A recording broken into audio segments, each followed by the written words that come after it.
Hello guys, एक बार फिर से आप सबका स्वागत है मेरे पुराने शो में मेरे नए लुक के साथ जिसका नाम है mic check with Mohit Sinha. तो गाइस, इस वक्त इंटरनेट पर सबसे बड़ा सवाल क्या है एनीमे फैंस के द्वारा? टोक्यो रिवेंजर सीजन 2 हिंदी में कब आएगा?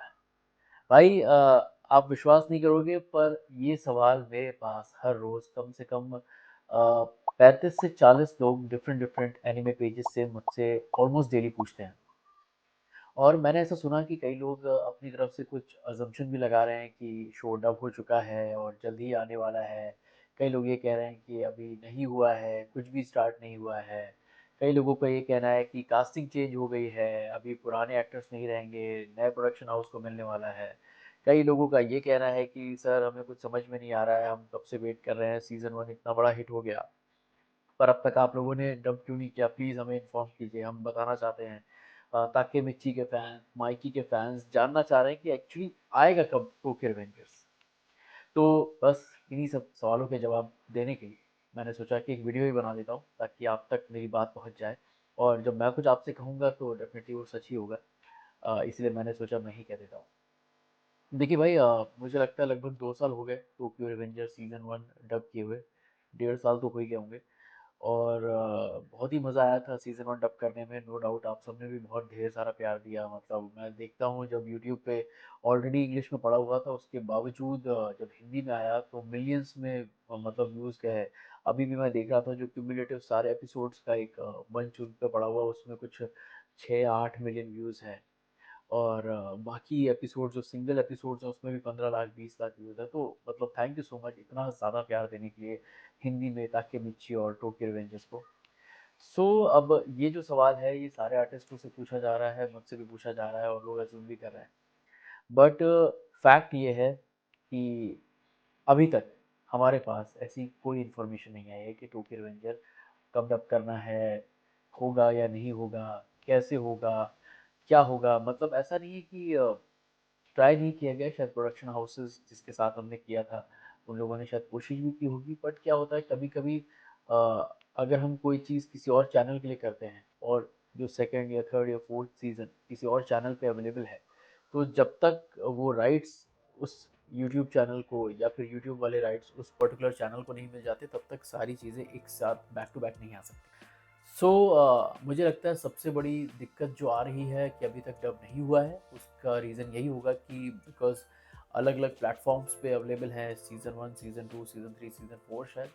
और सच कह रहा हूँ मुझे भी बहुत मन है कि मैं जल्दी से वापस से ताकि मिची बन के आप लोगों को मतलब दिखाऊं कि सीज़न 2 में और क्या होने वाला है। क्योंकि सच कहूँ तो मैंने जानबूझकर अभी तक टोक्यो रिवेंजर 1 के बाद 2, 3, 4 नहीं देखा। क्योंकि मैं उस मोमेंट को जीना चाहता हूँ वापस से एकदम फ्रेश तरीके से। मैं कोई प्री कंसीव नोशन लेके उस कैरेक्टर को परफॉर्म नहीं करना चाहता कि नहीं नहीं अभी तो मुझे पता चल गया क्या होना। नहीं, मैं किसी से जो भी मुझसे बात भी करता है मुझसे ये कहता हूँ भाई मुझे मत बताना आगे क्या होने वाला है। मैं इस तक के मिर्ची आऊँगा और उसको वैसे ही परफॉर्म करूँगा जैसे मैंने अभी तक किया है। गाइज, बस यही आप लोगों को एक सबसे बड़ी इन्फॉर्मेशन देनी थी क्योंकि मुझे ऐसा पता चला कि बहुत सारे पेजेस पे आके मुझे लोग कह रहे थे कि कुछ गलत इन्फॉर्मेशन मार्केट में फैल रही है। पर एक चीज़ मैं और आपसे कहना चाहूँगा, अगर चैनल ने डिसाइड कर लिया है और वो ऐसा बोल रहा है कि आने वाला है तो माइट भी एक चीज़ ये हो सकती है कि या तो फिर बिल्कुल फ्रेश तरीके से पूरा रीडअप होके आए जो कि मुझे नहीं पता।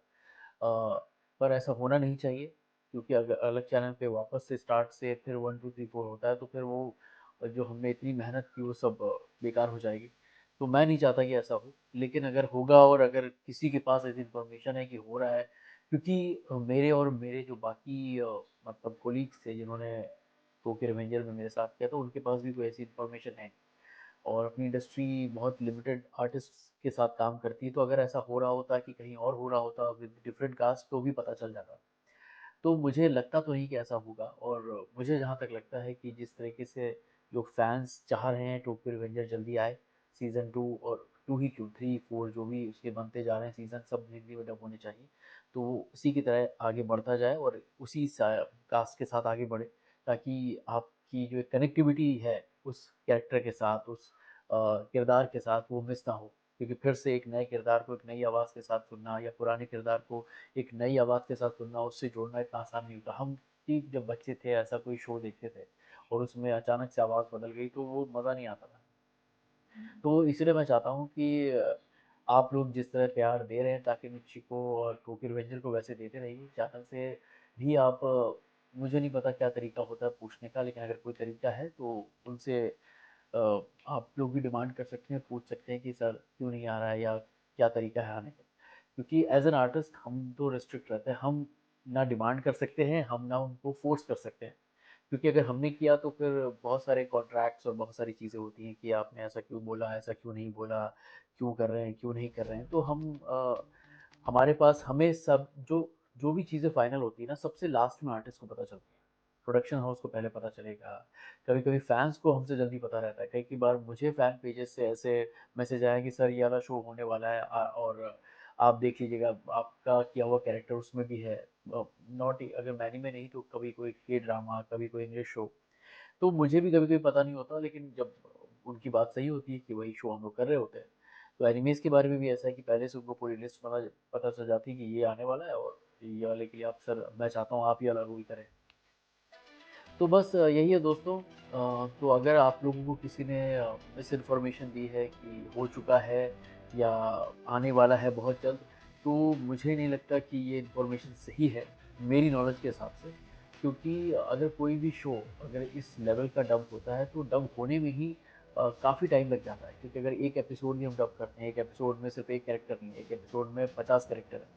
एक आर्टिस्ट अगर अगर मैं ही अपनी बात करूँ तो मुझे अगर एक कैरेक्टर या एक एपिसोड करने में with all shouts expression match वो करने में 4 से 5 घंटे लग रहे हैं, 3 से 4 घंटे लग रहे हैं, तो फिर उस हिसाब से एक दिन में 8 से 10 घंटे एक स्टूडियो काम करता है। तो बाकी आर्टिस्ट भी आएंगे, फिर बाकी आर्टिस्ट भी आएंगे, फिर कितने सीजन, एक सीजन में कितने एपिसोड्स हैं, फिर एपिसोड्स होने के बाद उनकी क्यूसी होती है, चेक किया जाता है कि काउंटर सही है कि नहीं, कोई करेक्शन है कि नहीं। उसके बाद मिक्सिंग के बाद फिर क्यूसी होती है देखने के लिए कि नहीं भाई अभी शो अच्छा लग रहा है। उसके बाद चैनल को भेजा जाता है, फिर चैनल एक डेट डिसाइड करता है कि अब मैं इसे लॉन्च कर सकता हूँ इस पर्टिकुलर डेट पे। तो ये लंबा प्रोसीजर होता है, ऐसे नहीं होता कि आज हमने डब किया और अगले दिन टेलीकास्ट हो गया या अगले हफ्ते टेलीकास्ट हो गया। ऐसा बहुत रेयर केस में होता है। अगर कोई भी शो अच्छे से डब होता है तो उसमें टाइम लगता है। मतलब रिलीज डेट के लगभग 2 से 3 महीना पहले हम लोग काम शुरू कर देते हैं, उसके बाद ही कोई शो आता है। तो गाइज बस मुझे आप लोगों को यही बताना था कि आप किसी भी ऐसे इंसान की बातें ना सुने जो आप लोगों को गलत इन्फॉर्मेशन दे रहा है। थोड़ा वेट करें, सही चीज़ का वेट करें, क्योंकि होगा ज़रूर, ये मुझे पूरा यकीन है अंदर से। क्योंकि जिस तरीके से जब प्यार मिलता है ना किसी शो को, तो ऊपर वाला भी सुनता है कि नहीं भाई ये चीज़ हमें करनी है। और ना सिर्फ आप लोगों की वो ख्वाहिश है, मेरी भी ख्वाहिश है कि मैं वापस से ताकि मिर्ची जल्द से जल्द करूं। और एक बात आप लोगों से कहनी थी कि बहुत बहुत शुक्रिया। जो मतलब लास्ट वीडियो में मैंने कहा था कि कुछ 490 के अराउंड सब्सक्राइबर्स हैं, वो अचानक से बढ़ गए आप लोगों के प्यार की वजह से। और अभी 500 का आंकड़ा हम लोगों ने मिल के पार कर लिया है। सो अभी तो बहुत सारे पड़ाव पार कर रहे हैं क्योंकि मैं एक्चुअली चाहता हूँ कि एनिमे से रिलेटेड आप लोगों का कोई एक ऐसा हो जिससे हम लोग भी रूबरू हो पाएँ, चीज़ों को टाल पाएँ। और मैं पूरी कोशिश कर रहा हूँ कि वो चीज़ें मैं आप लोगों तक ला पाऊँ। चाहे वो इन्फॉर्मेशन हो, चाहे वो कोई बढ़िया सा पॉडकास्ट हो।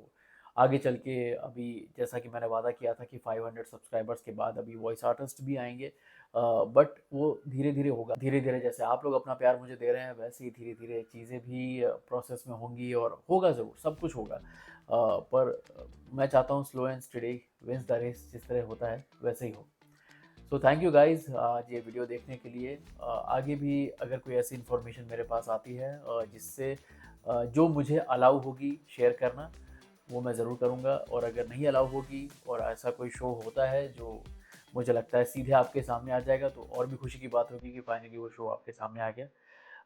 बट ये चीज़ तो तय है कि हर चीज़ आर्टिस्ट को पता नहीं होती, पर हमें ये पता होता है कि आप लोगों का प्यार हमें मिलते रहना चाहिए। और ये भी पता होता है कि हमें आपके लिए 100% देना है। तो बस इसी बात के साथ आज का शो मैं फिनिश करता हूँ। और देखते रहिए मेरा शो, इसका नाम है mic check with Mohit Sinha.